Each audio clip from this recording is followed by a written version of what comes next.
주님께서 여러분과 함께 또한 사제의 영과 함께 마르코가 전한 거룩한 복음입니다. 주님 영광 받으소서. 그 무렵 예수님께서는 회당에서 나오시어 야고보와 요한과 함께 곧바로 시몬과 안드레아의 집으로 가셨다. 그때 시몬의 장모가 열병으로 누워 있어서 사람들이 곧바로 예수님께 그 부인의 사정을 이야기하였다. 예수님께서 그 부인에게 다가가시어 손을 잡아 일으키시니 열이 가셨다. 그러자 부인은 그들의 시중을 들었다. 저녁이 되고 해가 지자 사람들이 병든 이들과 마귀 들린 이들을 모두 예수님께 데려왔다. 온 고을 사람들이 문 앞에 모여들었다. 예수님께서는 갖가지 질병을 앓는 많은 사람을 고쳐주시고 많은 마귀를 쫓아내셨다. 그러면서 마귀들이 말하는 것을 허락하지 않으셨다. 그들이 당신을 알고 있었기 때문이다. 다음 날 새벽 아직 깜깜할 때 예수님께서는 일어나 외딴 곳으로 나가시어 그곳에서 기도하셨다. 시몬과 그 일행이 예수님을 찾아 나섰다가 그분을 만나자 모두 스승님을 찾고 있습니다 하고 말하였다. 예수님께서 그들에게 말씀하셨다. 다른 이웃 고을들을 찾아가자.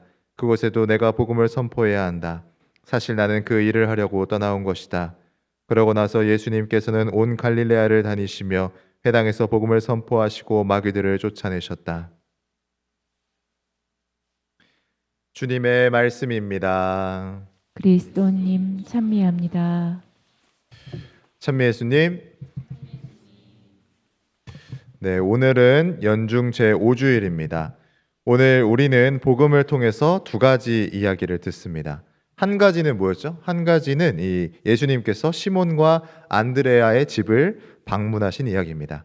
예수님께서 그곳에 방문하셨을 때 시몬의 장모는 열병으로 누워 있었습니다. 그 이야기를 들으신 예수님께서는 시몬의 장모에게 다가가셔서 손을 잡아서 일으키십니다. 그러자 장모는 금세 일어나 예수님의 일행을 위해서 일하기 시작합니다. 두 번째 이야기는 바로 이어서 나오죠. 예수님께서 여러 사람들을 만나시는 이야기입니다. 특히 예수님께서는 병든 이들과 마귀 들린 이들을 모두 고쳐주십니다. 복음서는 그 사람들의 수가 얼마나 많은지 이렇게 표현해 주는데요. 온 고을 사람들이 문 앞에 모여들었다라고 말해줍니다. 이렇게 많은 일을 하시고 예수님께서 새벽에 홀로 외딴 곳으로 향하십니다. 그리고 그곳에서 홀로 기도하시죠. 제자들은 예수님께서 어디 계신지 찾아 나섭니다. 그리고 그분을 만나자 이렇게 말하죠. 모두 스승님을 찾고 있습니다. 저는 오늘 이 두 번째 이야기에 더 집중해 보고자 합니다. 사람들은 예수님을 만나서 희망을 느꼈을 것입니다. 왜냐하면 병고에 있는 사람들과 마귀가 들린 사람들은 제대로 치료해주고 마귀를 쫓아내 주실 분을 만나지 못한다면 삶 자체가 고통이기 때문입니다. 그래서 오늘 욥기에서도 이 욥이 이렇게 말합니다. 인생은 땅 위에서 고욕이요 그 나날은 날품파리의 나날과 같지 않은가. 그늘을 애타게 바라는 종 삭슬 고대하는 품파리꾼과 같지 않은가. 그렇게 나도 허망한 달들을 물려받고 고통의 밤들을 나누어 받았네. 이 욥 또한 병고를 얻고 이 고통의 시간을 보내면서 이와 같이 탄식을 하고 있는 것입니다. 사람들은 예수님을 만나 구원을 체험하였고 예수님께서도 당신의 일을 하시면서 아마도 행복하시지 않았을까라고 생각을 해보게 됩니다. 누구나 이 사람들이 많이 와서 찾아주고 나를 필요로 한다면 이 그만큼 내가 사랑받는 것이기 때문에 아마도 행복하지 않으셨을까라고 생각합니다.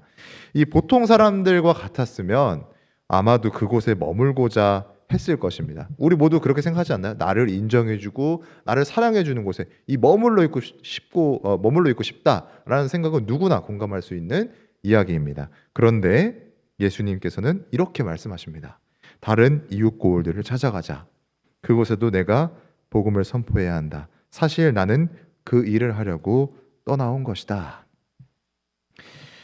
복음 선포는 그 자리에 그 시간에 머물러 있지 않습니다.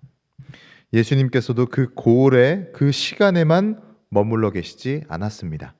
계속해서 다른 이웃 고을들도 찾아가시죠. 예수님께서는 복음 선포 사명을 위해서 이 땅에 오셨고 우리가 살아있는 이 시간에도 계속해서 활동하고 계신 것입니다.